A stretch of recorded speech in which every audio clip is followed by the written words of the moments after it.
Blog Talk Radio. Franchise interviews. From Easton, Pennsylvania to Sydney, Australia, you're listening to Franchise Interviews. Franchise Interviews.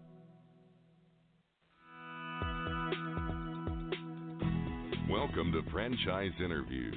Franchise Interviews has been giving an up-close, behind-the-scenes look at franchising and entrepreneurship. Listen to interviews with franchisers, franchisees, franchise authors, franchise experts, and attorneys.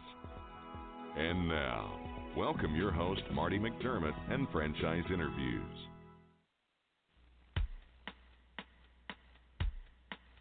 Hi everyone, and welcome to a very special edition of Franchise Interviews, where for over 9 years, we've been asking the franchipreneurs of one. I'm your host, Marty McDermott. I'm the president of Franchise Interviews, and we have a great show today. We're going to be talking about Hollywood and franchising. We're going to talk about franchise opportunities that got their start from either it was a movie or a successful television show. We're going to start off with a concept called Sunset Tan. And Sunset Tan was a show that was on the E! Network. It was the #1 show. It was broadcast in something like 30-something countries, and it was really a very addicting show. Then we're going to meet with Lil Lavelle, who is the founder of Coyote Ugly. And Lil has an amazing story. If you've ever seen the movie Coyote Ugly, the movie was actually based on Lil's life, and today it's now a franchise opportunity. And we actually had to track down Lil at the airport, which was rather interesting to do that interview. I think that was the first time we've done that in almost 500 shows. And then finally, we're going to talk to Steve Barnett, who talks about one of my favorite movies, Forrest Gump. And in that movie, Forrest Gump, if you remember, there was a character called Bubba. And there's this great franchise opportunity called Bubba Gump Shrimp. And Steve wrote a book called Gumption. It's an amazing book that I really recommend to all aspiring entrepreneurs looking to go into the food business. And that's coming right up on Franchise Interviews. So stick around because we have a full-packed show. The Stone Coat Franchise Opportunity. Are you looking for a unique and lucrative franchise opportunity? If so, take a look at Stone Coat. With a patented process which creates a true stone finish on almost any wall or ceiling, Stone Coat is a true game-changing product in the multi-billion-dollar construction industry. Stone Coat is applied faster, cleaner, and cheaper than conventional quarried stone, which saves both time and money. With advantages in remodel and new construction of both residential and commercial projects, Stone Coat is a true crossover product. The Stone Coat franchise opportunity provides a low startup cost, low operating expenses, comprehensive training, ongoing support, and no royalty payments. For more information on the Stone Coat franchise opportunity, go to www.stonecoatfranchise.com. That's www.stonecoatfranchise.com, or call us at 972-380-2700. That's 972-380-2700.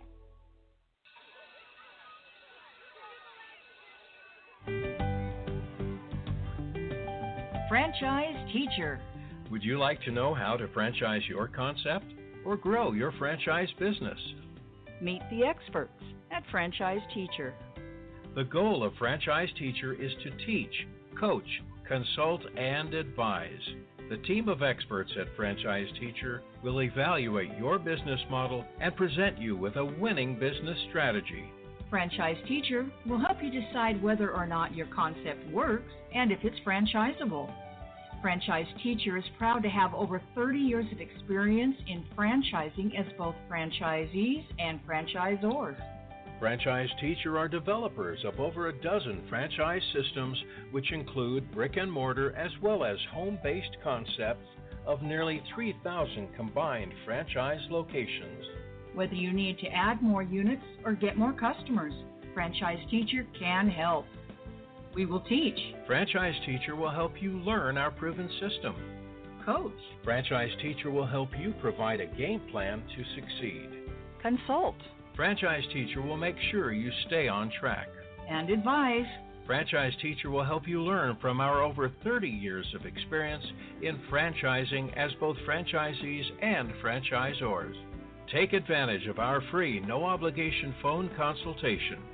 Simply go to franchiseteacher.com or call us at 561-385-3032. That's franchiseteacher.com or call us at 561-385-3032.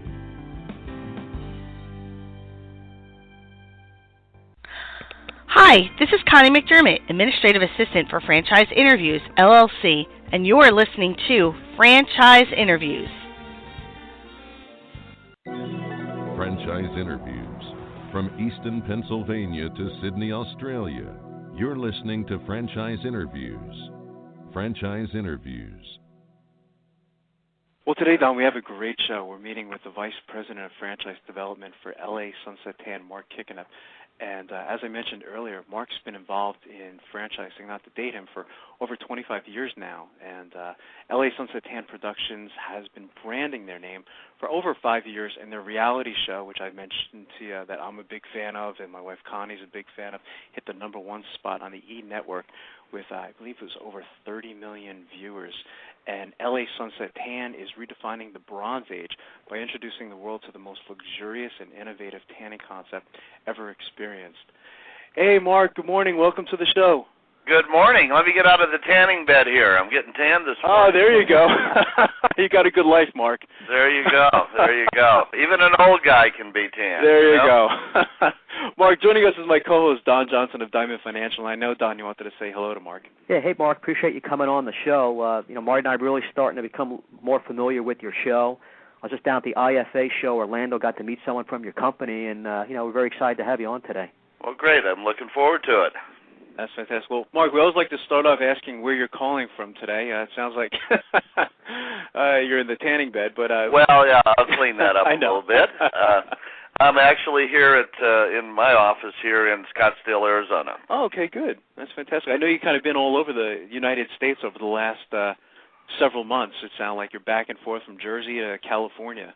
Oh, California, Florida, I've been there twice already, but, we're starting to expand the brand here across the country, and that means lots of frequent flyer miles, as you can imagine. That's fantastic. We've had just such a great reception with it. I don't know of many franchises over my actually 28 years now, guys. I was listening for my generation earlier, and right.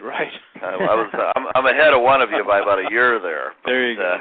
But we've just had such a great reception with it, with the show and all, and I don't know of any franchises I've been involved in or around that has a TV show. So this has been an interesting way to launch a business. Oh yeah, this is certainly, I guess, a unique situation.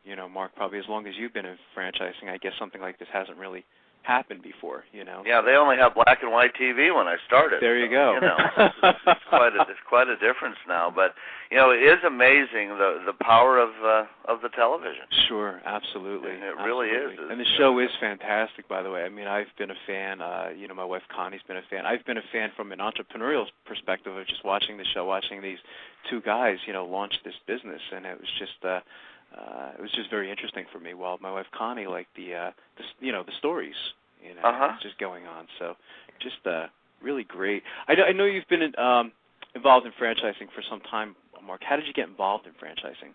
Well, it's I don't know if you've got enough time on the show here, but a lot of years ago I went to Indiana University, decided I didn't want to be in the Midwest, and moved out really to Wyoming to purchase my uncle's business. He had a window covering, storm doors, and awnings business. Ended up being the family, I call it like the family nightmare. All the cousins wanted to get into the business, and I said, this isn't going to work. I don't want to go to corporate America. And this is back in, 74, 75, 76.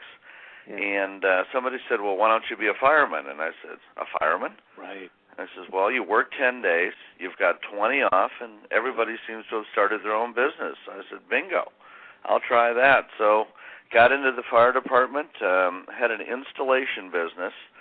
We did draperies and carpet and stuff like that. And my #1 customer in Casper, Wyoming, which was the only franchise west of the Mississippi, was a decorating den. You guys have probably heard of that before. Absolutely. It's been around for, 40 years now.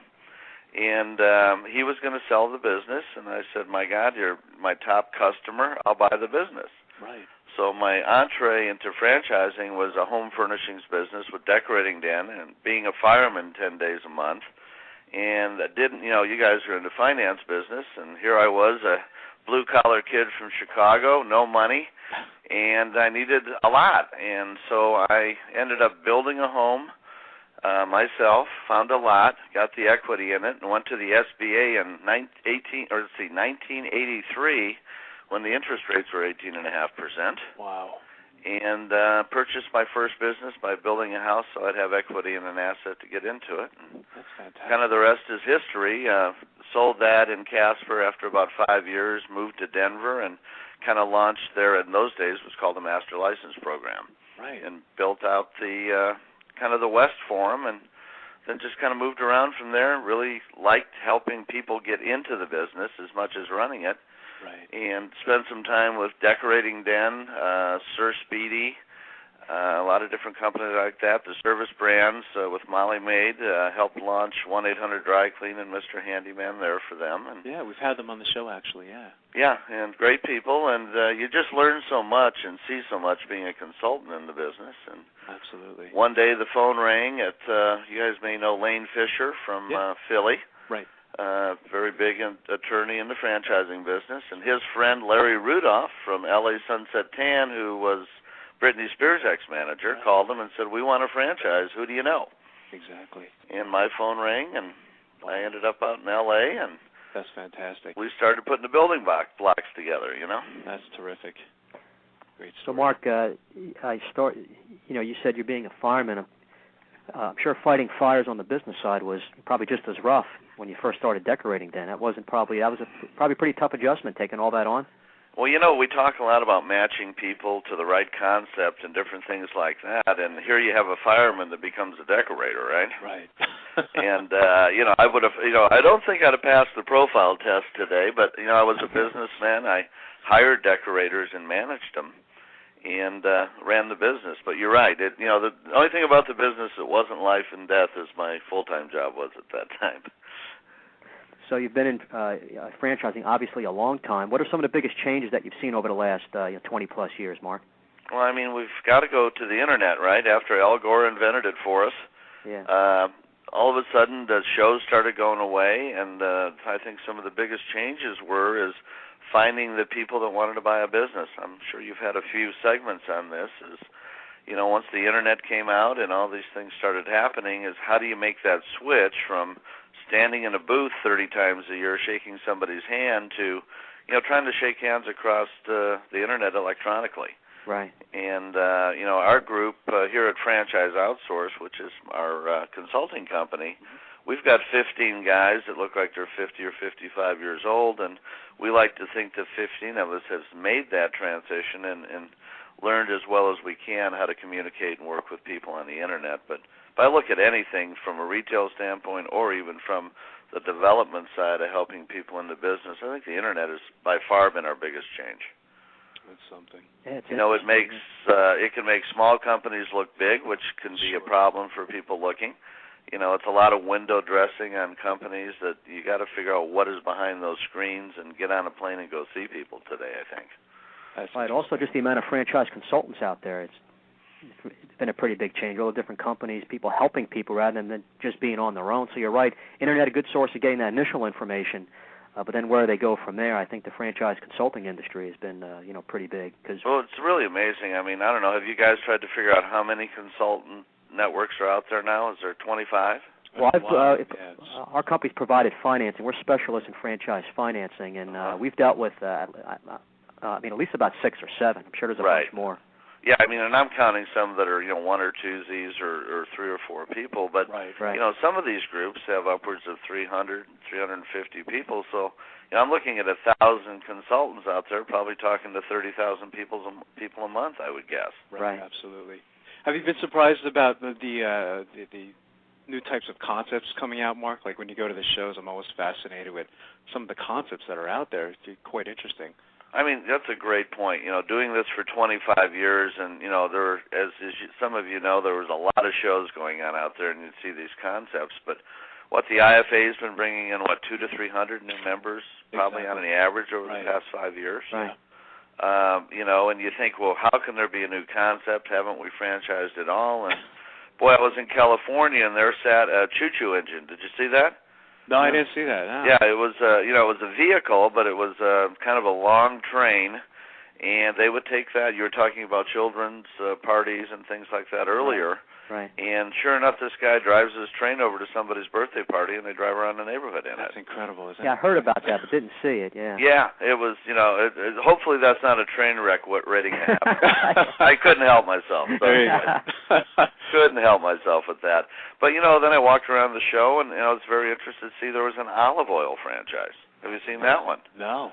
Well, Kind of like a wine store, except with high-end olive oil. That's incredible. Who have we had on, Marty? We've had a rice pudding franchise. Rice pudding, peanut go. butter franchise. Yeah, we've had some interesting concepts since starting the show, Mark. I mean, it's just been fascinating. We had Julie Bennett, who wrote the Franchise Times book, Guide to Selecting and Buying a Franchise. Mm-hmm. She was telling us about a porta potty franchise from Spain. I don't know if they were at the show. At the West Coast Expo, but I didn't see them, but it's a heck of a business. I guess Sure. if you can franchise hair cutting, you can franchise anything. I guess so. It's like she described it as like an upscale porta potty, So I just said, wow, who would ever think of something? How about like something that? like 1-800-GOT-JUNK, which is pretty well known, but that type of concept becomes a franchise. Really anything, or most could be franchised and be the successful. one that puts the biggest smile on my face is Poop and Scoop. Yeah, sure. I mean, come on. Right. You talk about the new concepts, and you know what? It's a heck of a service when it comes down to it. Absolutely, yeah, it is. It's a necessity. Great idea. So how's your experience been like at LA Sunset 10? You've done so much before that started. I imagine it's really been a whirlwind since you got involved with it, Mark? Well, it really has. About the end of July, beginning of August, I was out there for some meetings and sat down with the boys, talked to them a little bit, and they said, well, I think you're the right guy. So you talk about baptism by fire. We're sitting there in our meeting, and they asked me, what do you think about being on the television show? And I said, well, I've done speaking. Right. I've made appearances. I'll probably survive. And they said, well, that's good because they're currently filming in West Hollywood Store, and they want to introduce you to the show in 20 minutes. Mm-hmm. 20 minutes. Not much prep. Minutes. Oh, my God. This is a true story. I saw that show, by the way, Mark. You did? I'm sorry. I'm sorry you had to sit through that. But what you had seen was about 40 minutes of shooting for that 5 to 6 minute segment. That's incredible. And with 20 minutes notice, we went over there. We drive into the driveway there. They take me out. They're miking me up. I'm signing release forms, and the cameras are rolling. I says, what do you want me to do? Right. And I says, go in there, do a store tour, and work Nick over at the front counter. Let's go. That's incredible. And we walked in and really did shoot probably 30 to 40 minutes, and that 5 or 6 minute segment came out. So that's amazing. That was a new experience for me, Sure. and all of a sudden we're talking about franchising on TV. The one thing I like to point out about these guys is you've been around franchising long enough that entrepreneurs sometimes don't ask for help until they get in trouble. Right, true. And I really think that, I'm fortunate they chose me to package this, but they went to look for a franchise professional to make a franchise out of their business, and I think a lot of franchisors miss that. Right. That, okay, we're in the tanning business, we know how to run a franchise. Well, they have realized early that those are two different businesses. Exactly. And, I sit here every day and wonder what our next new surprise is going to be, and our biggest surprise here just lately was that the E-Channel themselves have become marketing partners with us in the franchise. That's fantastic. Which is just huge because Sure. now they benefit every time somebody takes a tan in a bed or somebody purchases a franchise. Absolutely. They also, Devin and Jeff, the founders of the company, became executive producers this year.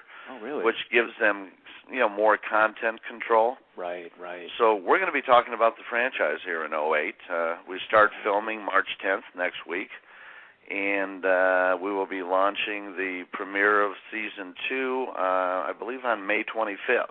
That's great. Yeah, and now, I don't know if you've been paying a lot of attention to it. We've opened another company-owned store with George Maloof in the Palms new tower. Yes.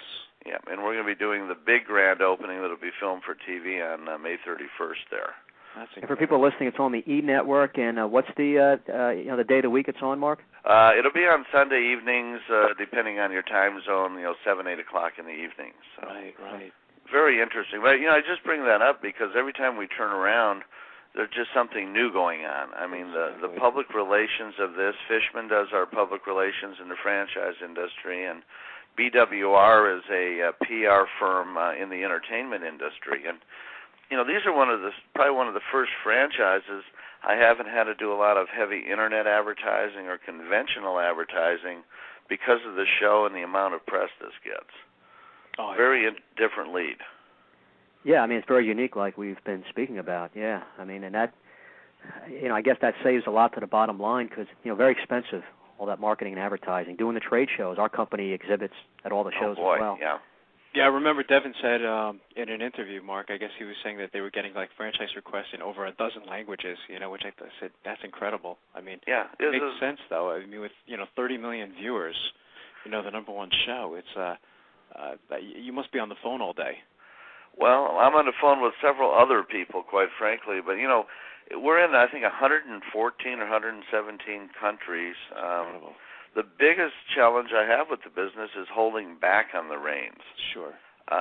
We with the requests we have for international right now, we've been around for 6 months, is just tremendous.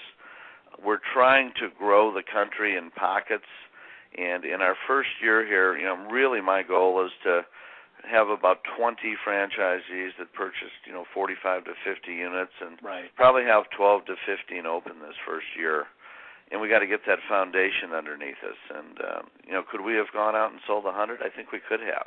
Yeah. But I'm trying to hold that back and make good choices. And the quality of the lead, I think, is just the most interesting part. It's either a fan that wants on the show or a fairly well-heeled, sophisticated investor that understands the power of TV. Right, absolutely. And what makes LA Sunset different? I've gotten to be familiar with a few of the tanning franchises out there, and some have done well, some have had problems. What really makes LA Sunset, different from some of the others? Yeah, as you know, in franchising, I think 80% of the equation is putting the right person in there, right, and then getting the location right. I think our biggest difference is obviously movie stars aren't going to be walking into an LA Sunset Tan in Ohio. Right. But what we're trying to do is what I would say create a celebrity experience. Mm-hmm. Our salons, if you walk into them, is going to feel more like a day spa. We don't have portable walls. We've gone to the higher-end beds that are much better for you. They don't burn like the old beds used to. And then we offer 3 different options of sunless treatments. A couple machines, one called the Caltan Tower and the other one's Versa Spa, that actually will condition your skin, tan you, and then do a post-spray on you and then dry you off. So people that are worried about UV rays but still want to look tan in their nightgown, or if they're going, to the islands for a vacation, they can get that look and be in pretty good shape. But clean and safe is important, a celebrity appearance and really experience, and just being treated right, feeling good about yourself being in there is what we're trying to accomplish. Right. Trying to give them the Starbucks experience, I think, is what you mentioned. That's very fair. Yeah. With you, Mark. Yeah, absolutely. And you can't underplay the show. I mean, I don't go to the show first, but, we have a 22.5-minute commercial on the E! channel 12 times a week usually when we're in season. Absolutely. And it's just wonderful to drive people through the front door to go to a Sunset Tan and get that experience. Absolutely. I recall in another interview with Devin, I think he got into this whole thing. Robert Redford always had a tan and a white shirt when he was going to do an interview or something like that. Just thought that was very interesting. Well, Devin tells a great story because he's from the same. We're both Hoosiers. We're from Indiana. Okay. And Devin had moved from Valparaiso, Indiana, went to California, couldn't wait to get out there, see the ocean. Well, he had moved to Fresno. There you go. It wasn't close. And he couldn't see the ocean from there. And it's kind of a great story to hear him tell it. And I went out there for the California experience. I ended up in Fresno. And he started tanning there because he was going back to see people. And I said, well, you been at the beach? Right. Then moved down into the L.A. Valley and got into real estate, met Jeff Boz. And, they opened up on Sunset Tan in about 92, 93 on Sunset Strip was their first store. So that's fantastic. How big is the industry, Mark, for LA Sunset Tan? I mean, the industry itself, or the industry. I guess the tanning industry itself. Are there any numbers? It's like everything. It's just all over the place. Right. with that, it's kind of a segment that's kind of in the health and beauty. It's hard to separate those out. But, there's probably about 4 or 5 major franchise players in the industry. Right. Unfortunately, with a lot of things, whether you're talking about handyman or maid services, there's a lot of little mom and pops that throw some bad beds in a corner. Sure. Some gymnasiums that'll put a bed in here or there. But, really getting it organized, there's about 3 or 4 franchises that are really moving forward. You've got your Hollywood Tans out there. You've got your Planet Beaches going out there, Palm Beach Tan. And, we're very excited about moving forward with this. We went to the World Tanning Conference in October in Nashville, of all places, at the Opryland. Oh, interesting.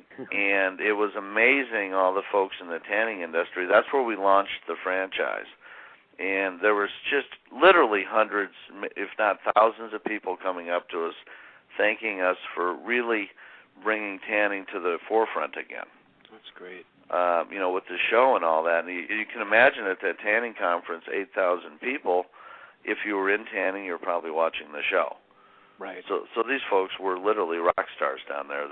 We filmed for 3 days at the conference, and a lot of that footage you're going to see in episode 1 and 2 this year. So that's great. Wow. So, Mark, asking the question, what's the most interesting thing that's happened to you? It's probably a lot of the TV stuff going on or hearing Devin's stories. I have to admit, I've worked with a lot of great franchises over the years. They've been very successful, profitable for the owners and things. But, this one puts a smile on your face every day, if you can imagine. Because what I'm trying to do is take pieces of the show and what they do nationally and use that in the franchise system. I mean, we're really in a couple, 3 different businesses. We're in, the entertainment business. We are starting a Miss Sunset Tan, kind of like the Hawaiian Tropic Contest nationwide. We'll have a product line of clothing and different types of suntan lotions and things like that. And then we have the franchise company. So there's a lot of moving pieces. It keeps me going every day. That's fantastic. Mark, I predict you probably know this already, like maybe not another, say, competitor, but I believe there's going to be some other franchise seeing the success of your franchise on cable, TV, and everything going on that they'll probably end up doing that also. Sure. Or they'll want to do it, right. Yeah. Well, I can't tell you about the 20 or 30 calls I've received and say, hey, how can you get my franchise on TV? Right. There you go. It's sure. It's an interesting place to be in, and obviously this was backwards. They had the business. They had the reality show going already when I showed up. Right. And, television, as I'm learning from, really these guys in that business, that you don't just walk in there. I mean, there's thousands of ideas. You remember the old Seinfeld when they were pitching their show about nothing? Sure. Right. There you go. Remember George and Jerry? Yeah, there's a lot of people pitching shows about nothing, I'm sure. Fantastic. Yeah. That's a good example. So you mentioned how important the franchisee is to the success of the franchise system. So I'm sure there's certain characteristics you look for a new investor or franchisee, Mark? We really do. I mean, if we're talking specifically about, LA Sunset Tan, I'm looking for somebody that lives what I would call an active and healthy lifestyle. Mm-hmm. The same people that are going to a gym and working out, people that are taking supplements, people that are active are really our customer. Right. Our customer's not kind of a shut-in that doesn't want to get out and so on and so forth. But so we're certainly looking for somebody that understands the lifestyle. Our investment, depending on leasing and build-out, runs anywhere from $300 to $650. So we need a fairly financially solid person. Right. And our concept really allows you to keep your job and transition into this by looking at our multi-unit model, where you can get managers in place and open up 2 or 3 and, spend 10 to 15 hours a week sticking your head in and decide when to transition out of your business. And I'm sure you've had a few shows about the economy, the word recession that's been thrown around, so on and so forth. And I really think a lot of people are going to be looking at kind of shoring their future up with a franchise opportunity this year. Sure, absolutely. Yeah, definitely. Good times or bad, there's always room for franchise ownership, people getting downsized or, whatever the case. Yeah, we've had shows about that. You're right, Mark. Yeah, and I just got to believe is, if you have a good job now, you're not walking away from it, but probably a lot of the franchise concepts that allow you to keep your job with, I hate the word absentee ownership, but you know what I mean, less involved ownership, right, and allow you to get this built in case times get tough. But, I'm sure you're not seeing that with the real economic numbers, but, with the election going on, it's doomsday out there. So. And Mark, I only consider a few different franchise businesses where you can have that, not as involved in the franchise, say hair cutting, but I think tanning is one also. Do you accept that type of franchisee who, maybe is not going to be there on a full-time basis? Oh yeah, we certainly do. I mean, obviously they've got to identify a manager, how they're hooking that person in, but right. You're really looking at 3 to 5 employees to keep the salon open 7 days a week. And in multi-unit ownership, the less moving parts you can have, you'll be more successsuwell. Right. So you don't really look for business ownership experience in the past, or real, say, sales experience. Those aren't a few things that maybe you look for?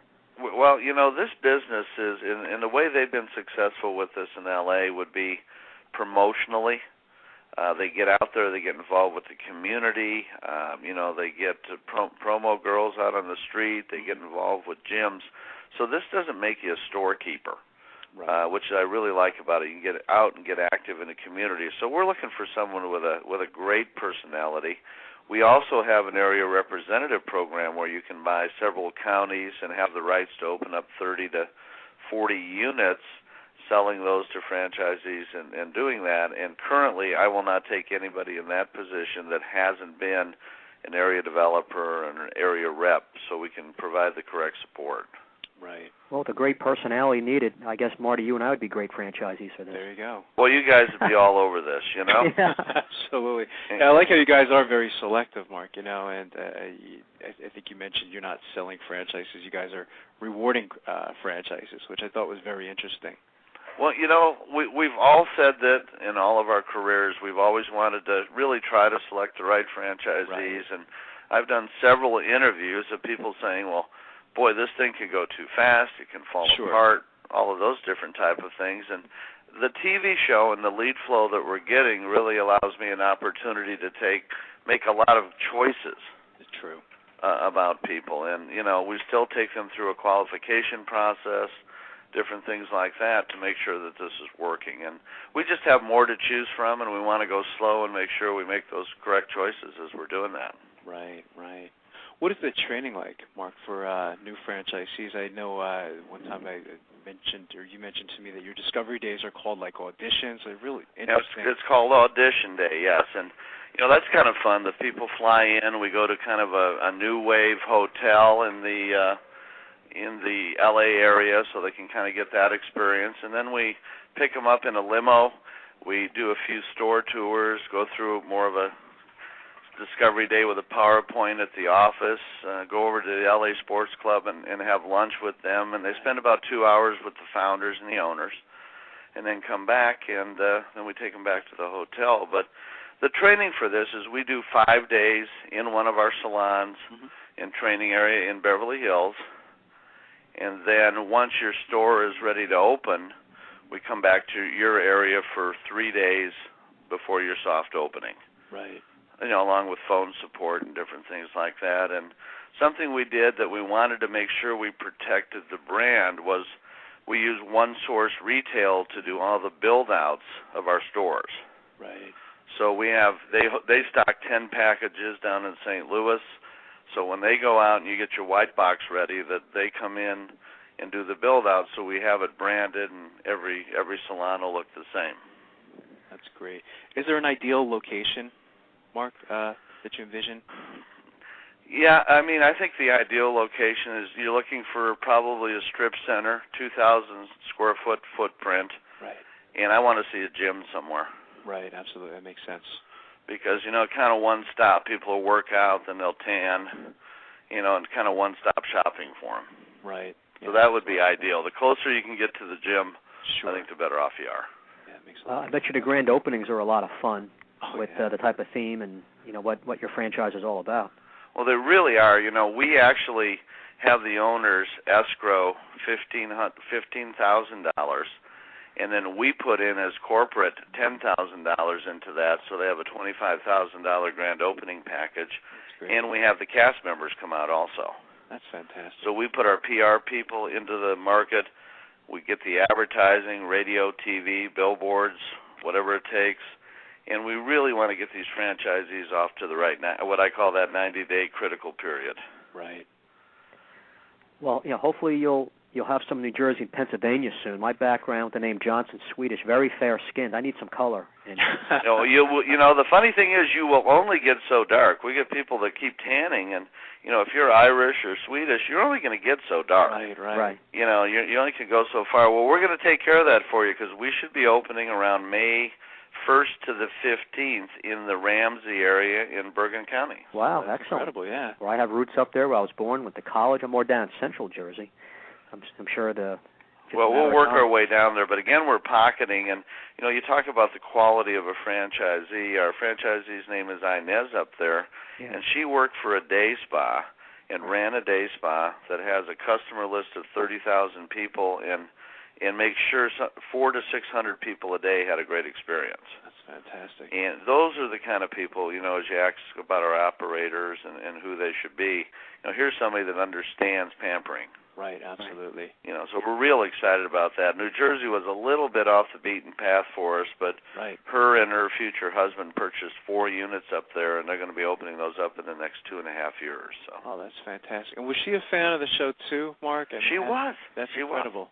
That's yeah, amazing. Again, being in that business, she caught it. Right. About half of our franchisees have been a fan of the show. Most of the guys don't admit being a fan, by the way. They're like, They're like, my wife watches this, and I happen to look over her shoulder, So you guys are pretty brave out there. That's what I've been saying. This morning. Yeah, I heard you. Yeah, everybody says, oh, no, I don't watch the show. But my wife watches it, and she turned me on to it. Right. But very interesting, very provocative in some cases, but Absolutely. It became the #1 show on E after our first 5 episodes. We passed The Girls Next Door. And that's right, yeah. Over 30 million people, and like I say, about 14 different languages. It's incredible. What would a typical day be like for an LA Sunset Tan franchisee, Mark? Well, if it's an owner-operator, they're obviously, the hours are a little long in the salons, quite frankly. If you're by a gym, you want to match up to their hours. So if that gym's opening at 6 in the morning, you probably ought to be opening at 7. That makes sense, yeah. But, really a typical owner is going to make sure, before they go home at night, they're going to clean the salon up. It'll be ready for opening in the morning. This business surges in the morning, kind of at lunch hour, and then again after work. Again, if you think of a gym, that same kind of cycle. They would be working with their employees. The owner should be out marketing, not standing behind the counter. Working with promotions with different gyms and different things like that. They get big into, if you think about weightlifting and bodybuilding and aerobic shows, those people are pretty tan. Absolutely. So, you can work there by setting up booths. And I think one of the unique things we have would be our portable spray tan, where we will actually go to somebody's home. And, the easiest way to explain it, and Devin and Jeff would probably shoot me, but you guys are familiar with Earl Scheib or Mako. Mm-hmm. Right. Sure. We actually have a hand spray gun that we can go and actually spray people just like you'd be painting a car, and you can really define the body that way, really get a very even tan. And that's something we actually take to people's home for them and cater to them. A little booth pops up, and you spray them and put it down, and off you go. Yeah, I've seen that on one of the episodes, Mark, actually, where they went to a celebrity's home, I think, and they were, using that spray thing, Yeah, exactly. And that's really becoming very popular. We can do that in the salon itself, or if your request was to come to your home, we can do that also. Didn't Earl Scheib used to say, I'll paint any car, any color for, I think it was a couple $100. You guys, Well, I'm a lot older than you then, because I remember when they used to say $29.95, Right. when I lived in Chicago. So you'll spray paint any body, any color at the tanning. There you go. But, the sunless, the tanning in the beds, depending on the package you buy, usually is anywhere from $8 or $10 a tan to $25. Right. And then when you get into the sunless, which really, if you spray about once every 10 days to 2 weeks, you'll keep a tan as anywhere from 35 to say $80 to $85, depending whether it's a hand or a machine doing it. So. Wow, so even the spray that can last that long. With there could be a whole bunch of showers, people bathing between that. I guess that stuff just stays on the skin. Right, and then there is a pigment in it that there's two ways to do it. When you first tan, you can have either become tan immediately, or over the next 4 to 5 hours, it actually brings the color out of your skin. So you just have to stay out of the shower for 4 or 5 hours, and after that, you just kind of function normally. You're not gonna, right. You're just not gonna wash that off. That's great. That's great. Mark, we have about 1 minute. What's the best way to get more information on you and the LA Sunset Tan franchise opportunity? Any websites that you'd like to plug? Yeah, I think always the easiest thing is to go to our website, which is www.lasunsettan.com, or just sunsettan.com. That's fantastic. We've got all the information on there. You can request information, or you can give us a call. That's great. We'll put a link up on our website as well, Mark, so people can easily get access to those websites. And I want to thank you. You've been a fantastic guest. And I think Don and I would like to have you back in another 6 months and just keep following the success of this great opportunity. Well, I appreciate the opportunity to be on, and hopefully we can talk again. Yeah, keep up the good acting work, Mark. Absolutely. There you go. Well, you have to watch. I'll be on again this year. So that's fantastic. And if your wife is watching it, make sure you see it, okay? There you go. I will. Thanks a lot, Mark. All right. Have a great day. Bye-bye. Bye now. Great. Are you looking for a franchise that delivers? Businesses will always need shipping, and for more than 25 years, loyal customers have depended on Unishippers for reliable savings and exceptional customer service. Unishippers is focused on just one thing: helping small and medium-sized businesses save time and money on all their shipping needs. And as the largest reseller of complete shipping services in the country, we have the buying power to ensure that we succeed. The Unishippers franchise offers low startup costs, no equipment or real estate required because they're not retail, residual income, and a quality of life and work-life balance.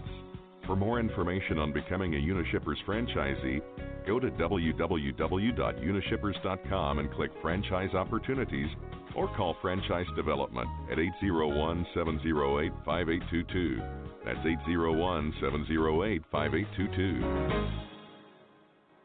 The Stone Coat Franchise Opportunity.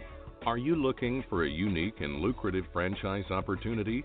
If so, take a look at Stone Coat. With a patented process which creates a true stone finish on almost any wall or ceiling, Stone Coat is a true game-changing product in the multi-billion-dollar construction industry. Stone Coat is applied faster, cleaner, and cheaper than conventional quarried stone, which saves both time and money. With advantages in remodel and new construction of both residential and commercial projects, Stone Coat is a true crossover product. The Stone Coat franchise opportunity provides a low startup cost, low operating expenses, comprehensive training, ongoing support, and no royalty payments. For more information on the Stone Coat franchise opportunity, go to www.stonecoatfranchise.com. That's www.stonecoatfranchise.com, or call us at 972-380-2700. That's 972-380-2700. Franchise interviews. From Easton, Pennsylvania to Sydney, Australia, you're listening to Franchise Interviews. Franchise Interviews.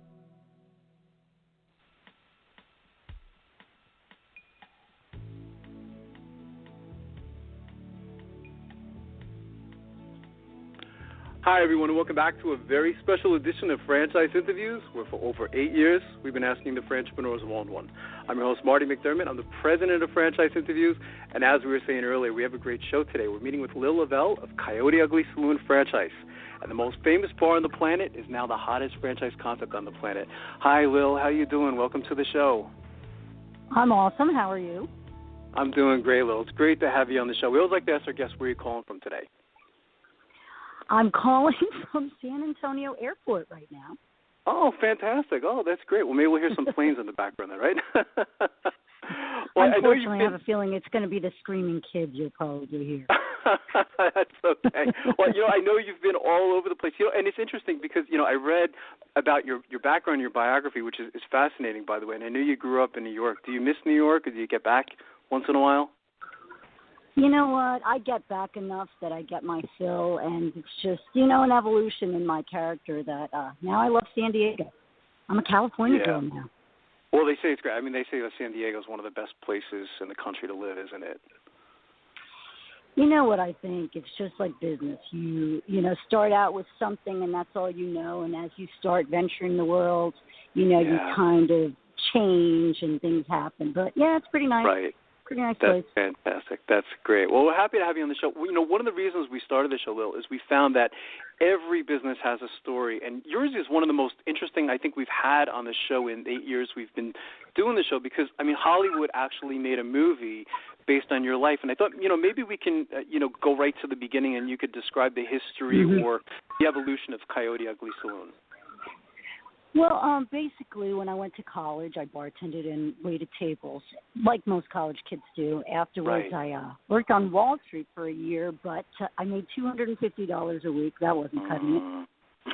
So I made most of my money to pay my rent, bartending and managing bars. When I was about 24 years old, I had just made a decision. I'm either going back to, 9 to 5, or I'm going to open my place. And so I saved all my money and opened the first Coyote. That's fantastic. When I was in my 20s, I think you and I come from like the same generation. I went to bartending school, Lil, and I learned how to make all the crazy drinks like yourself. And I would hate it when someone, particularly at the end of the night, would order a drink like with like 10 different ingredients in it. And it seemed to be like that was like that was one of the catalysts, wasn't it, for the concept, wasn't it?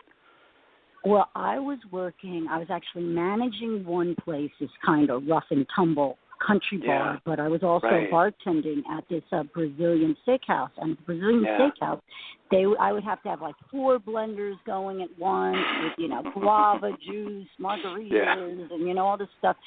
Right. And I remember being like, oh, God, I hate it. It's horrible. So, one of the things that I had already going for me was a huge following. So when I opened Coyote, I opened the doors and already had hundreds of people who knew me and came in, and so they kind of knew the deal. You're not walking in and ordering, a pickle pear margarita at Coyote. So, it was fun. And I think about it now that back then when you have nothing to lose, you risk it all. I could get in people's faces. Sure. So it panned out, thank God.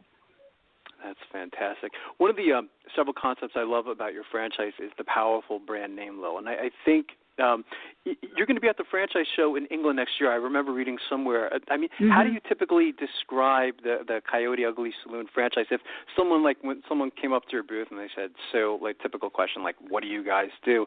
Where do you typically go from there? I think the whole idea is that there's a million concepts that have female bartenders.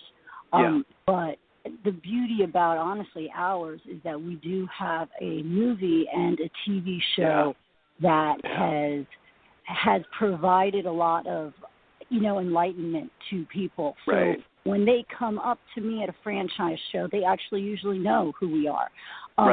What makes us different is how we can control our branding, how we have to make sure that when we are franchising that they're upholding the brand name and the brand concepts. So that's more like, for me, it's not really starting from scratch anymore. People know who we are, but it's making sure they understand that they can't change our concept. Right, absolutely. And that's one of the things, this is the theme that we've referenced over the show over the last 8 years, Lil. It's one of the things you're getting in franchising is the powerful brand name. It seems like there's so many possibilities for Coyote Ugly, Saloon. Are you guys going to get into things like coming out with your own line of, like, alcohol or T-shirts and things like that? Are you guys doing anything like that? We actually have a Coyote Ugly Canadian whiskey.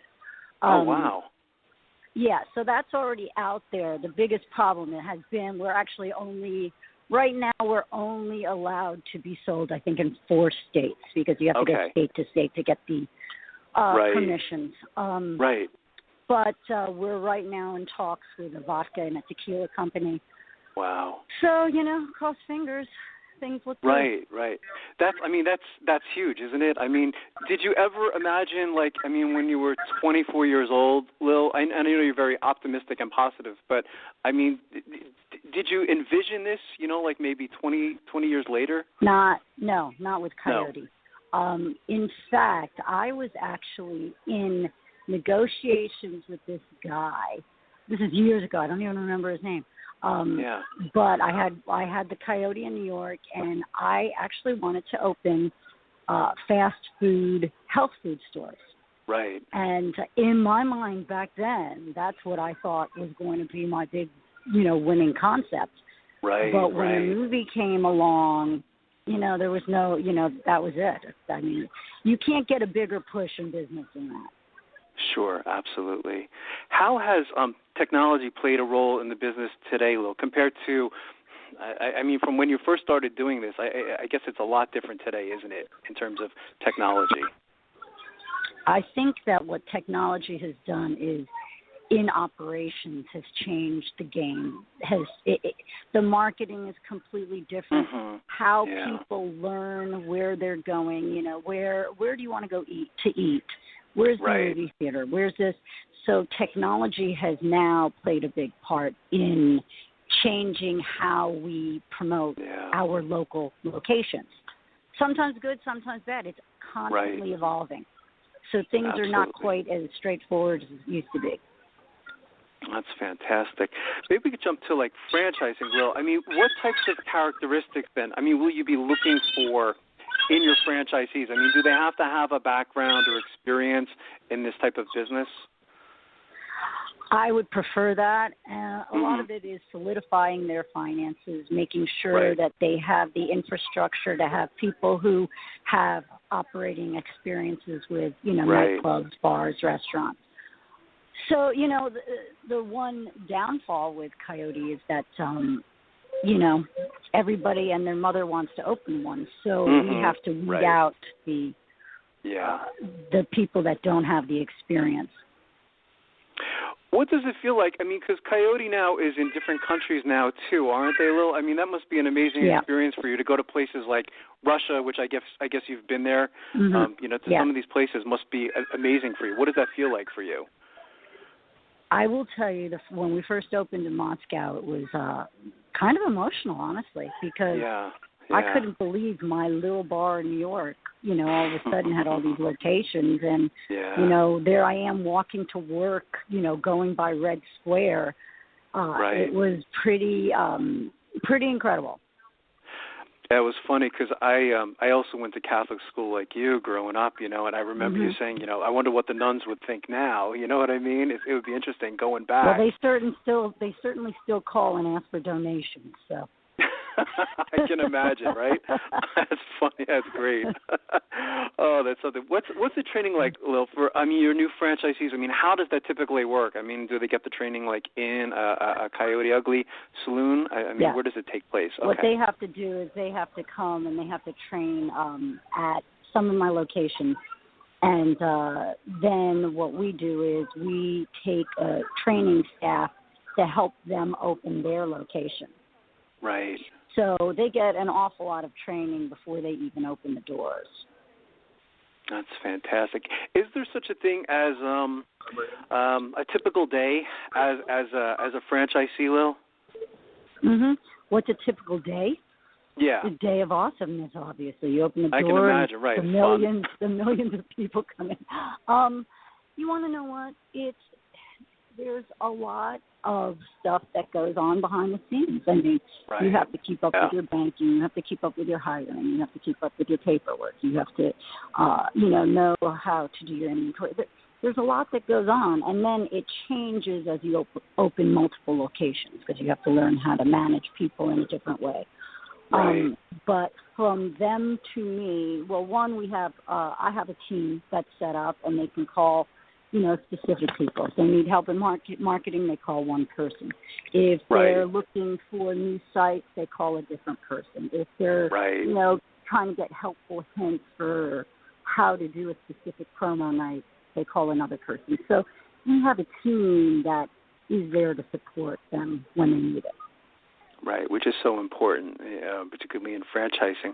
In studying your background, it seemed to me like, at a young age, it was almost like you were destined to become an entrepreneur. And the majority of our listeners, Lil, we call them aspiring franchipreneurs because they seem to know that they want to go into franchising, but most of them don't even know where to begin. So from all of your experience in entrepreneurship, I mean, what advice would you give them in their quest to buy a franchise? Well, I think the most important thing in the bar nightclub business, so this might not translate to other people, but to know that you cannot live the lifestyle. People in my business that don't succeed are the ones living the lifestyle. And when I say that, I mean, they're out drinking all night because they think they're the cool bar owner, things like that. And I've seen many failures, not only of businesses, but of people. They fail in life because they decide that this is their identity when the reality is this is business. And you have to have your money in place. You can't be undercapitalized. You have to have a strong management team behind you. One of the biggest things I've learned, and I think it's helped me grow, is to really look for people that I think add to me.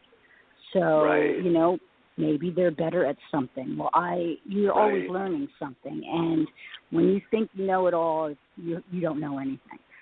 So I think it's very important to always kind of, keep your eyes and ears open all the time.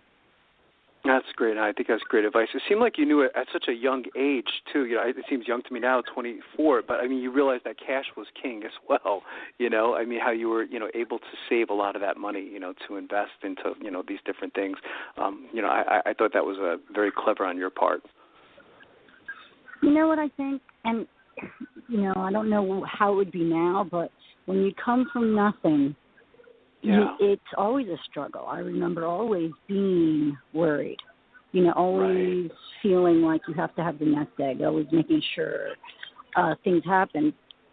And I gave every dollar to open that first bar. So, literally I would have had, nothing, zero. Sure. But I just knew for my future that I needed to make a change, that I didn't want to work for somebody else the rest of my life. Right. That's fantastic. So I can ask you the next question. What are the plans for the future then? Where do you see Coyote Ugly maybe in 3 to 5 years down the road, Lil? Well, I think we'll be open. We hired a new, his title, I'm sorry, people are screaming. Oh, that's okay. We hired a new VP of global franchising. So what I'm hoping is we're going to open a lot more stores internationally. And, the dream is Coyote Ugly Hotel. That's the dream. Wow. Coyote Ugly Casino. Fantastic. That'd be awesome. Oh, that's fantastic. Well, I won't be surprised if you achieve that goal, because I can see you're very driven. I was wondering, has anyone ever approached you on writing a book about your life? It seems like it's a great story as well.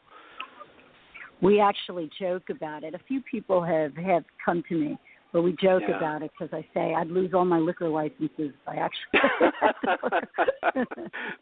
That's great. That's fantastic. What's the best way for our listeners, Lil, to get more information on becoming a franchisee? Is the website the best place to go to?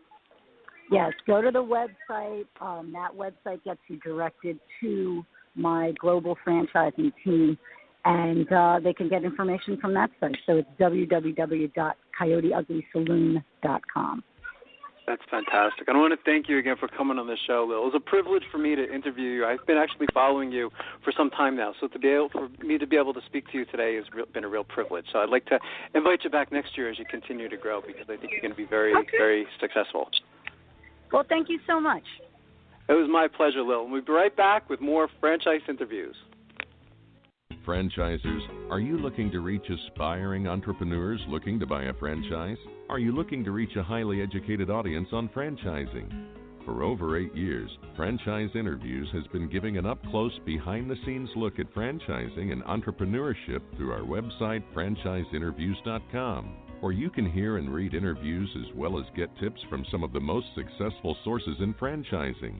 Our weekly franchise radio show, where each week you get to hear a new interview with franchisers, franchisees, franchise authors, franchise experts, and attorneys, and our podcast, Great Quotes in Franchising.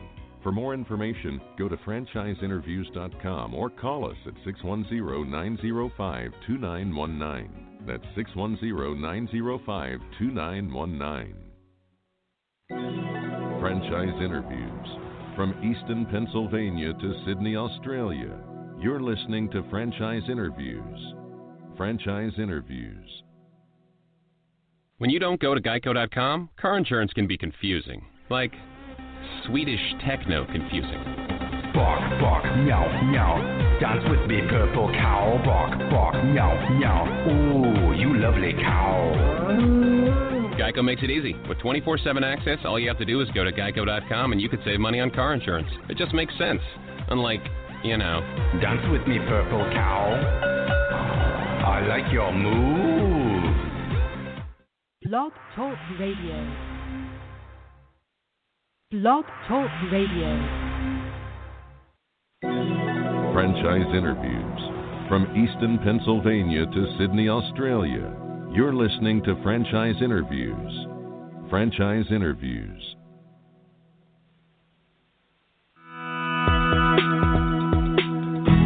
Welcome to Franchise Interviews. Franchise Interviews has been giving an up-close, behind-the-scenes look at franchising and entrepreneurship. Listen to interviews with franchisers, franchisees, franchise authors, franchise experts, and attorneys.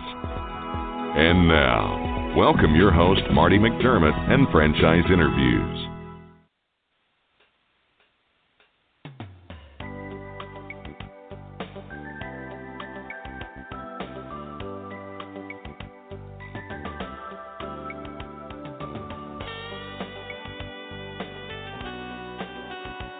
Hi, everyone, and welcome to a very special edition of Franchise Interviews, where for over 8 years, we've been asking the entrepreneurs one-on-one.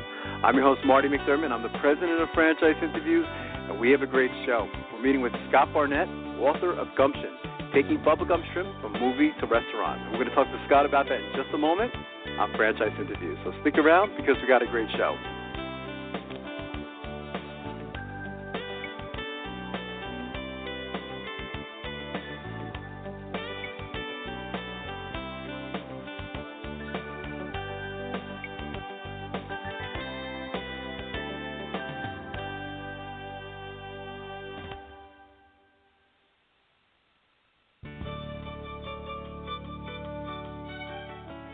Are you one of those special people who are willing to go after your dreams and goals? Are you ready to fulfill that dream of owning your own business with the security of a proven brand? The opportunity to take control of your future and own a Rita's Italian Ice franchise is within your reach. Rita's is seeking success-oriented individuals who are ready to make a change in their life, and Rita's offers unparalleled training and support to assure your success. And did you know the frozen treat industry is a recession-proof industry, and there are Rita's in 23 states currently with 540 stores open. Rita's Italian Ice has been around for 25 years and is listed as a top-performing franchise by the Wall Street Journal. Now here's the really good part. Rita's Italian Ice is a unique and amazing taste treat. It's smoother than a snow cone, and it combines ice with real fresh fruit. The real fruit adds dramatically to the taste, and it comes in over 40 flavors. The ice and fruit are mixed on site and made fresh daily, and it is delicious. You'll want to know more about this exciting and successful franchise opportunity. Go to www.ownaritas.com and get all your questions answered. That's www.ownaritas.com to take control of your dreams and future today. You don't want to wait any longer to be a part of this adventure. www.ownaritas.com.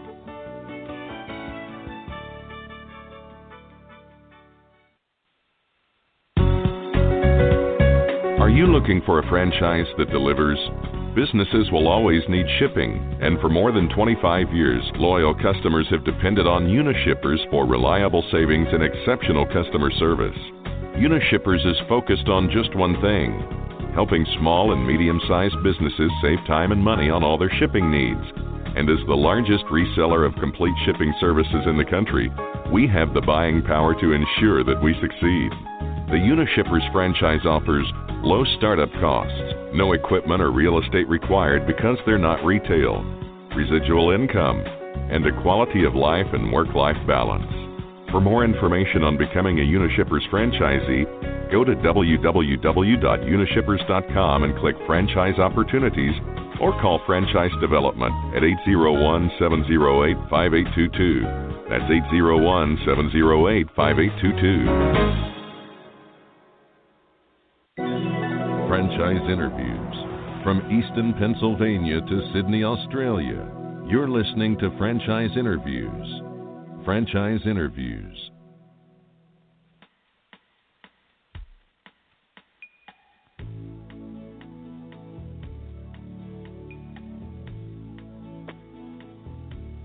Hi, everyone, and welcome back to a very special edition of Franchise Interviews, where for over 8 years we've been asking the Franchpreneurs one-on-one. I'm your host, Marty McDermott. I'm the president of Franchise Interviews, and as we were saying earlier, we have a great show today. We're meeting with Scott Barnett, author of Gumption, taking Bubba Gump from movie to restaurant. Hey, Scott, how you doing? Welcome to the show. Doing well. Thank you for having me. Oh, it's my pleasure, Scott. Yeah, congratulations on the book, by the way. It's I have a chance to. I'm a professor for Kaplan University, so I have the opportunity of reading a lot of different business books, and this one is on my books to recommend to my students and friends. So it really is fantastic. That's great to hear. Thank you. I love the movie Forrest Gump, Scott. I think, I think I'm one of those people who identified with Bubba's character for my love of shrimp, and I got the chance of working in the seafood industry for several years. Why did you think the creation of an entertainment restaurant based on a single movie like Forrest Gump could be successful? At first I wasn't sure, to tell you the truth. Yeah. We really weren't we really weren't certain that this could work. What really caused me to think to change my mind was that when I really screened the movie and looked at it, and I realized that Zemeckis, who was the creator and right. producer and director, was really bottling magic in a certain way. And then as we looked at the research that came out of it, what we learned was there was an unforced translation from a movie to a restaurant, and it really made sense that such a thing would exist. So on the basis of that, and of course the needs of the company, that's why we went ahead and did it. That's fantastic. We're speaking with Scott Barnett, author of Gumption, taking Bubba Gump from movie to restaurant. And Scott, what prompted you to work in the restaurant industry? It seems like there's something that you like about that particular industry. It was really by chance. I was working in a gas station in Palm Desert, California, and I was saving up money for college, and I ended up borrowing a friend's motorcycle and put it down on a gravelly curve and broke my ankle and tore up my hands. I couldn't work, and so I had to put college off. And when I was able to work again, I started as a valet parking attendant at a restaurant. And one day, a hostess came out and said, "Hey, you're going to bus tables tonight," and I did. And the hours just sort of flew by. The work was hard, but it was a lot of fun. And right. And I felt like we were putting on nightly theater every night, and we were doing it better than anybody else in town. So out of that came this kind of desire to continue doing it. So when I did go on to college, which I eventually did, I kept working as a cook and bartender and so on, and it just got in my blood, I guess. It sounded like it was your destiny, from a young age. And it sounded like those, in reading the book too, Scott, that, those owners of that particular restaurant that you were working for, they had a big impact on your life as well, didn't they? They did. The whole thing was that they treated it as kind of an amalgamation of family and business, and it was really unique. And I thought, this is something I really like doing. And when I worked before, it was you always referred to your boss as Mr. Johnson or Mr. Anderson, and this guy was just Lyman, and it was really a very different and really kind of fun way of looking at your professional life, if you will, and that's really what it was. That's fantastic. For our listeners, Scott, who may have never been in a Bubba Gump Shrimp Company restaurant, what makes Bubba Gump so different from some other like entertainment restaurants like Planet Hollywood or Hard Rock Cafe? Well, we in the end, the restaurant business is really about some very basic things. It's about hot food hot, cold food cold, service with a smile in pleasant, clean, interesting surroundings, and so on. What I think makes Bubba Gump different is that we had come from a background. We had actually been running a company called Rusty Pelican Restaurants, which was an upscale seafood dinner house. And so when we came into this so-called entertainment, which is a kind of a mix of entertainment and restaurants, right, we brought with us kind of a stronger and I think better quality filters in terms of the food product and the service and what have you. So when we did Bubba Gump, we actually wanted to make it a restaurant. And a lot of these people who get into that business from the entertainment side, they think they're in the trademark business, or they think they're in something else. And the reality is, you're in the restaurant business. And so that's how we looked at it, and I think it made us pretty different from a lot of our competition. Why is the restaurant business so difficult, Scott? I think people make it difficult for one thing, but something else really is that the restaurant business it's very capital intensive. It's very meaning you need some money to do it. And if you miss somewhere on the life cycle curve, and you're putting something out there that people just don't want, I don't care how good you are, you're just not going to make it, because you've got to listen to the customer. They're the ultimate arbiter, and they decide what is desirable and what is not. And there's a very high failure rate, as you know. And I think most of it has to do with being undercapitalized, not being in the right location, or just not giving people what they want when they want it. Yeah, I think that's well said. We're speaking with Scott Barnett, author of Gumption, Taking Bubba Gump Shrimp from Movie to Restaurant. And Scott, whose idea was it to include a retail store that sold Forrest Gump merchandise right inside the restaurant? That was very clever. Was the retail store your biggest surprise? Yes, it was. We all knew we were going to do a retail store. We just did. Right. I think that everybody, because the hats and T-shirts had been a huge part of Forrest Gump, in terms of the movie, and they had, believe it or not, I mean, Paramount was shocked at the amount of hats and T-shirts they sold, and so. When they did, we thought, well, we'll do that, but we're not going to do it halfway. We'll actually do a real store, unlike say Planet Hollywood, which had or Hard Rock Cafe, which had just a counter which you walked up to, and there were T-shirts on the wall, and you sort of picked one out and bought it. And so it was a huge surprise to us, and a happy one. But in the end, we knew we weren't going to be a retail store. We were going to be a restaurant that contained a retail store, and so it worked really well for us. We did about 15% of our sales, and it grew into it really grew into a $30 million business. But that's incredible. In the end, I mean, you still have to be a restaurant.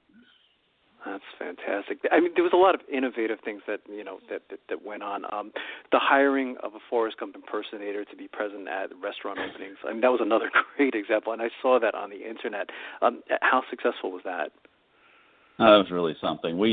I was standing outside working on the sign at the first Bubba Gump in Monterey, California, and we were as a guy kind of walked by out of the corner of my eye, and he was in white. I thought, that guy looks like Forrest Gump. Right. So he goes into the restaurant and talked to my director of marketing, Kathy Peterson, and she comes out and she goes, "Hey, you got to come in here and see this guy." And I did, and it turned out he was dressed in the same suit that Forrest was in the movie, and he had a checkered shirt with a suitcase, and he was in Nike sneakers, and the guy looked a lot like Tom. Oh my God!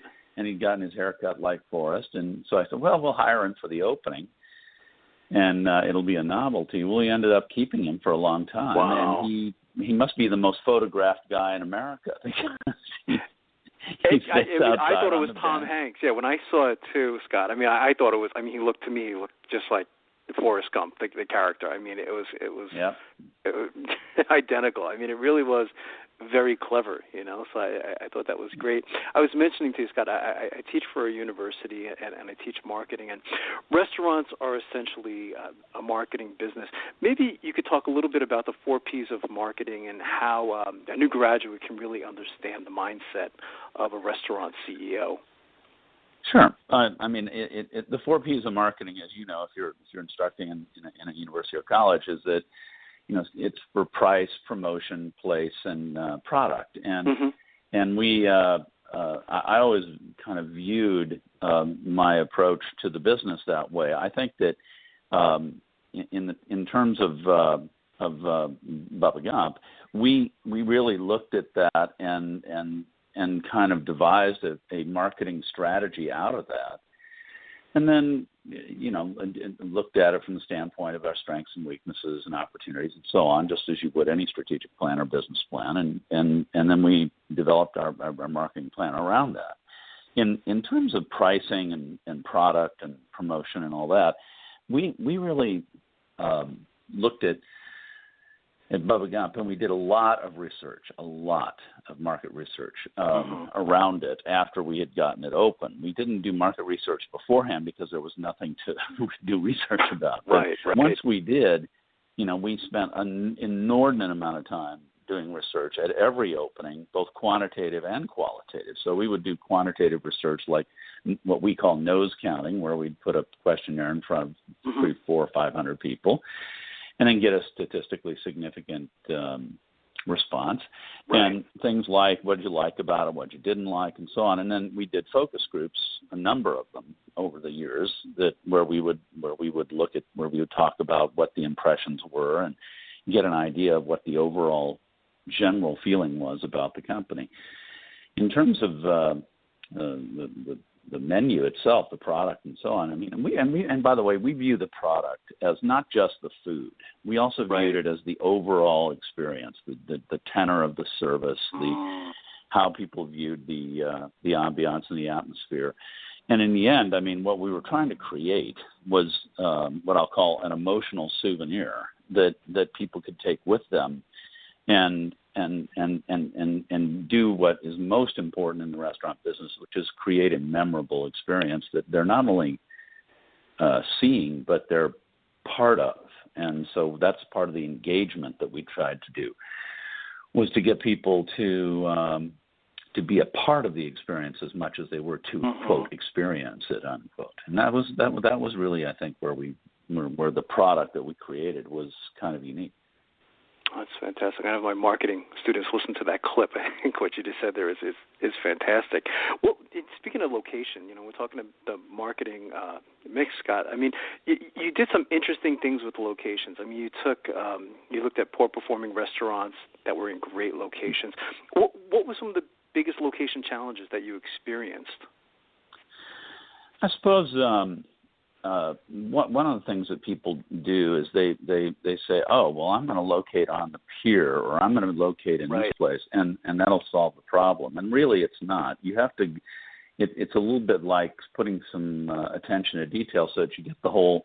You don't just go 9 yards and miss the first down. I guess the biggest challenge we ever had on a great location that was really not doing well was San Francisco at Pier 39, where they were at the end of the pier, had a great view of all 3 bridges, the Golden Gate, the Bay Bridge, and so on, and yet you couldn't find the place. So we were able to negotiate a deal where where we put a sign, huge sign, giant sign at the base of the pier, and saying, we're here at the end of the pier.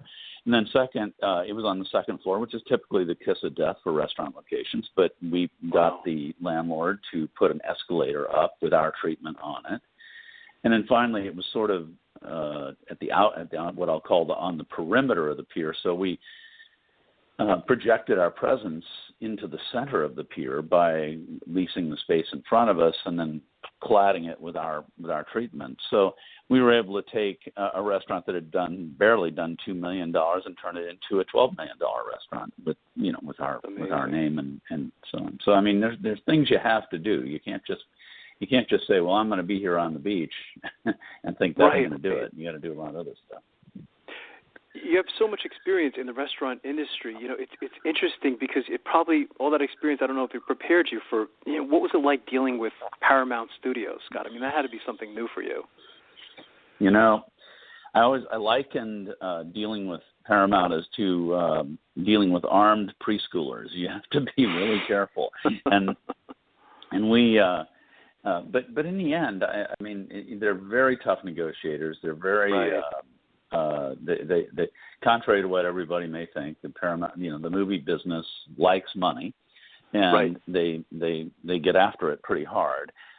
But in the end, I have to say this about the people at Paramount: they took a risk with us because we were a company that had been in Chapter 11 because when I took over Rusty Pelican, it was technically insolvent, so we had to reorganize it, and they went with us over groups like Darden or Brinker and so on, which much bigger companies, because our vision was consistent with theirs, and they took a chance. The mantra in Hollywood is don't do anything that'll get you fired, and they took a risk with us, which was we were fine with.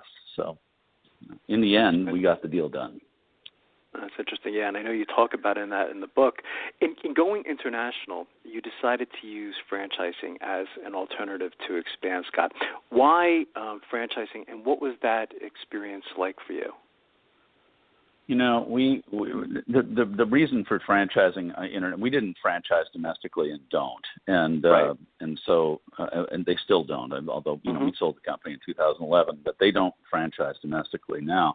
But internationally, it makes total sense to do that or license it, one or the other, because there are so many different countries and so many different ways of doing business, and there are rules and laws and regulations that it would be very presumptuous for someone to think that they could operate a business in any overseas market. Now, we did operate a business overseas in Hong Kong. We joint ventured that deal, and we were the operating group that did it.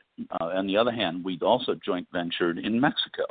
And we would never presume to try to operate in Mexico. Our partner was an experienced restaurant guy, and his team operates the restaurant, and rightfully so. So I think you just have to match your needs and wants with what the market will bear at the particular location that you're doing it. And we looked at the whole world. We hired a company called Cindy Little. Jim Little was the guy we used, and he did a study of the whole world and said, okay, this would be franchise, this would be no, don't go there, and this would be joint venture territory. So that's how we kind of viewed it. I remember, I think you mentioned in the book too, it was some difficult experiences. Was it in Manila, Scott? I mean, you talk a little bit about that. What happened? If you could talk a little bit about what happened there, I thought that was interesting. Well, in the book Gumption, I talk about Manila as being where we first where we got a spanking, is the way I describe it. Because we got involved with a group who were essentially swindlers, and they had developed kind of a network of people within the Philippines, and we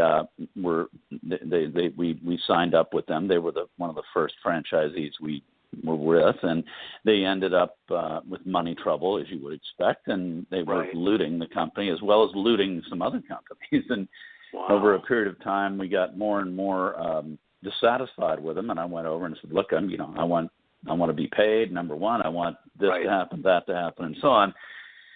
And they abandoned the restaurant on Christmas, just before Christmas, and I ended up getting a phone call and I had to fly over there and take over and operate myself the restaurant, because our VP of franchise had some personal issues he was dealing with, and it was my deal. So I ended up on New Year's Eve in Manila, sitting at the Peninsula Hotel, trying to and you couldn't go outside because and I think the chapter title is "Raining Bullets in Manila." You couldn't go outside on New Year's Eve because they fire their guns in the air and the bullets come back down. And I guess there's thousands of bullets flying back to the ground. You can't go outside. So, oh my pretty God. funny.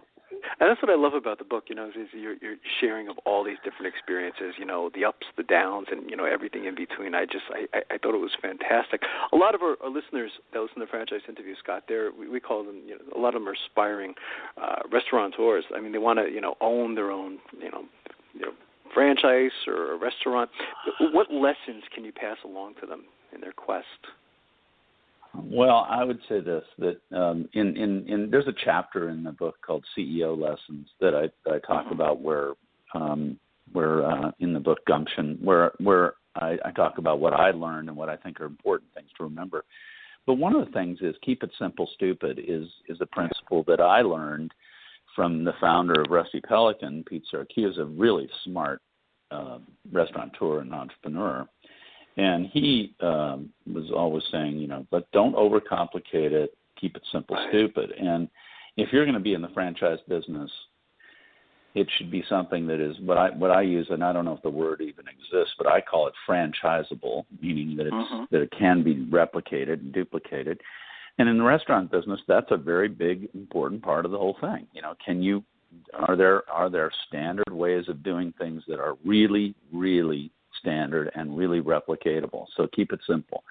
And I think the other thing is follow your passion. If you're really, and I know this sounds trite and you hear it from a lot of successful people, but it's true. It is, if you follow your passion and you're not, you're not undercapitalized and all the rest of the things, then you will be successful because unless you're completely incompetent. But I mean, it's really the key to success in any business, but particularly in restaurants.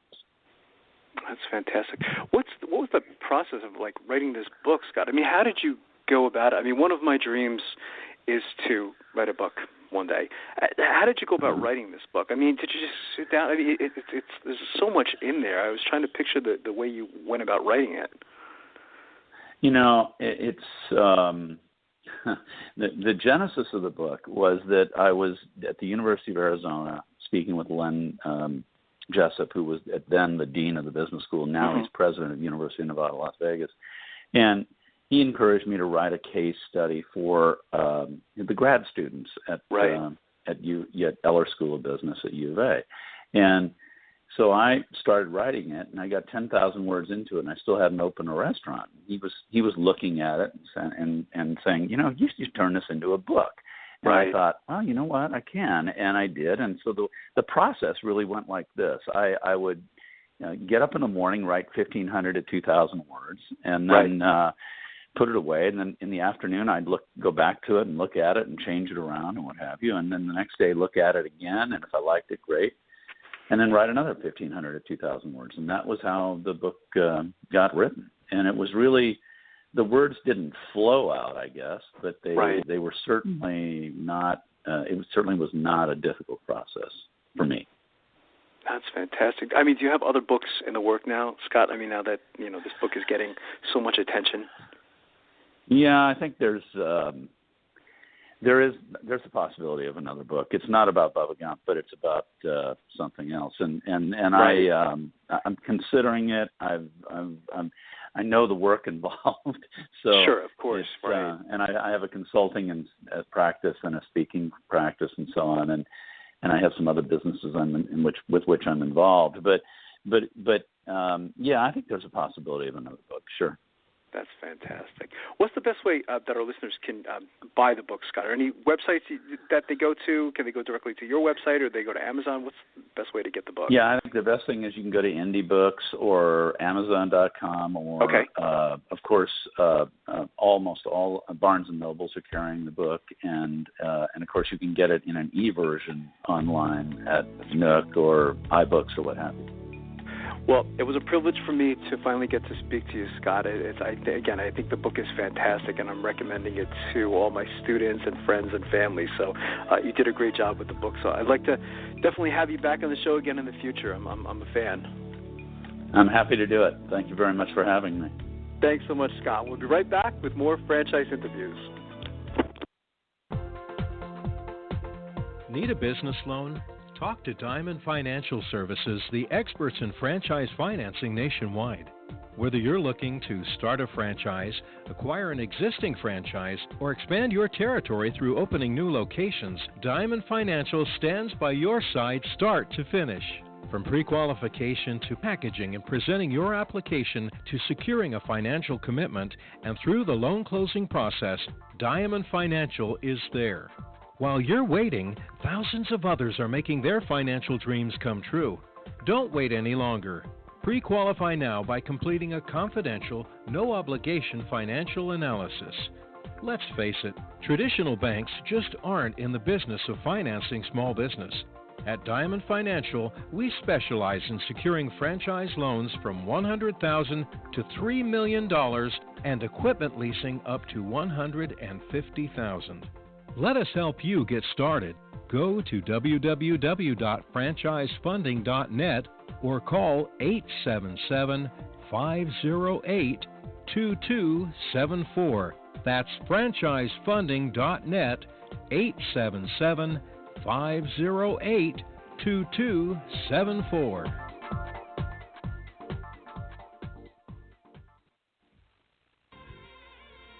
Today's great quote in franchising is being brought to you by the Stone Coat Franchise Opportunity. Are you looking for a unique and lucrative franchise opportunity? If so, take a look at Stone Coat. With a patented process which creates a true stone finish on almost any wall or ceiling, Stone Coat is a true game-changing product in the multi-billion-dollar construction industry. Stone Coat is applied faster, cleaner, and cheaper than conventional quarried stone, which saves both time and money. With advantages in remodel and new construction of both residential and commercial projects, Stone Coat is a true crossover product. The Stone Coat franchise opportunity provides a low startup cost, low operating expenses, comprehensive training, ongoing support, and no royalty payments. For more information on the Stone Coat franchise opportunity, go to www.stonecoatfranchise.com. That's www.stonecoatfranchise.com or call us at 972-380-2700. That's 972-380-2700. Hi everyone, this is Marty McDermott, the president of Franchise Interviews, and welcome to another edition of Great Quotes in Franchising. For each podcast you get to hear a great quote in franchising. You know, we've been hosting Franchise Interviews now almost 10 years, and during that time we've had some really great quotes on our show. One of my daily habits is I try to go back every single day and I'll listen to a past show, and now I'm kind of like up to the point where I have like almost like 500 different podcasts to choose from. And one that I was listening to most recently was a conversation I was having with my co-host Don Johnson. And Don was talking about an article written by Jeff Elgin, kind of giving advice to aspiring entrepreneurs as far as what you should do before buying a franchise. And one piece of the article really stood out. It was talking about kind of like meeting the family. You know, if you remember like when you were dating your husband or your wife, and you know, you got a chance to meet their family, and was that probably one of the criteria, you know, in deciding whether you go forward and get married to this person, or do you kind of say, you know what, I don't think this is going to work? Well, it's the same thing with franchising. So here we go with another edition of Great Quotes in Franchising by Franchise Interviews. Right. So, yeah, I mean, that's crucial. You want to know how smooth the opening has gone and how quickly the marketing and how effective it is to start getting people in the door and start getting some potential clients. The third one is how well does everybody get along? Many franchisers describe theirs as being just like family. That may be true, but find out whether it's like Beaver Cleavers or Archie Bunkers. That's true, because family can mean a lot of different things, can't it? Right. Depends whose family we're talking about. If you don't want to live a life of conflict with someone calling you meathead every day, then the answer to that question is important.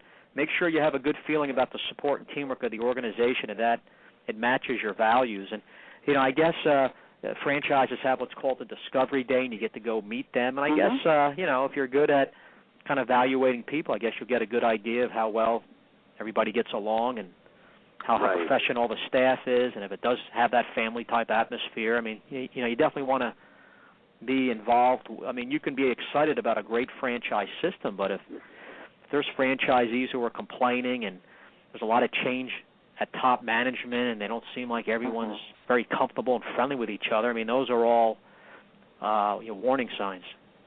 Yeah, it's like meeting your like when you met your wife's family for the first time. You know what I mean? That's what I kind of compare it to. You know, is when you went over that house for the first time to meet, the parents and the cousins and all that other stuff. You know, it's very similar. You just know, if there's a match, you can tell by the culture and things like that. So, yeah, I think that's excellent.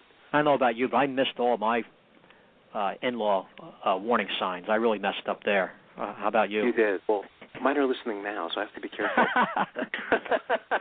Number 4, how much money can I make? The question is the most important one for many prospective franchisees. You want to determine the average startup investment, the average unit sales, main expenses, gross and net margins for the business, and how long it takes a new unit to break even and start making money for the owner. It's usually best to save the money questions for last. Most people are reluctant to discuss their personal finances with someone they don't know. You'll find that franchisees are more willing to cover this subject once you've established some rapport with them. So, yeah, I mean, I think that's kind of important. Can I make money with the franchise? Exactly, yeah. And again, the franchisees can give you that information. When you're talking to a franchisor at a franchise show, they can't discuss that, can they, Don? I mean, that's again, there's item 19, I guess it is. That's like 25% of the franchise community has the financial data in there. But a lot of the information I understand, too, is like averages. So averages can be a little deceiving. So if, for example, $1,000 and $10,000, and the average in between that, it's 5.5. So it's a little deceiving sometimes as far as, who's making what. So you just have to be a little careful with that. Right. The 5th one is, if you had to do it all over again, would you still buy this franchise? No matter what the answer is explored, your response should always be why. The most common answer is a pause followed by yes. This usually means that there are valid arguments for answering yes or no, but pride of ownership usually tips the balance towards the positive answer. Ask for the strongest argument they can think of for answering yes or no. The contrast can be very informative, especially if you can read between the lines. Another benefit of these calls is that you will likely find your interest in the franchise quickly increasing or waning after a handful. Even if you can't really put your finger on why either of these reactions are happening, trust your gut. Your instincts have a way of making you feel right or wrong about a decision like this, and they're usually correct. So this is all good practical advice, with your due diligence. But, yeah, nothing's better than speaking to the actual people who've gone through the whole process and own the franchise. Asking the franchipreneur who owns one. Does that sound familiar? It's right. Absolutely. There's a lot of truth behind that. I think also, too, Don, is when you're doing this to, schedule the calls properly. I mean, again, if you want to talk to Subway franchisees, you're not going to typically call them during lunch hour, are you? Right. Between like 11:30 and 2 o'clock. I mean, you want to schedule a time, an appropriate time, where of course you have their full attention. I think that's very important. Good point. As well. So, yeah. And again, I learned that from our show, so I don't remember who said that, but here's something to Business News Daily, Marty. Franchises offer money back. That particular podcast came from an interview we did with a company called Ambiance Radio. A really cool concept, talking about the impact of music and marketing and sales. A really great interview. So if you want to listen to that whole show, you can go to franchiseinterviews.com, go to franchises listed alphabetically, and just go to Ambiance Radio, and again, you can hear the whole article, the whole discussion on that particular topic, and of course you can hear the interview that we did with Ambiance Radio. And lastly, we'd just like to thank everyone for making this podcast such a big success. It's hard to imagine that 10 years later we're still doing it. So I just want to thank everyone for making it a success, and to just keep listening, sending in your questions, and we'll see you again soon with another edition of Great Quotes in Franchising from Franchise Interviews. Take care, everyone.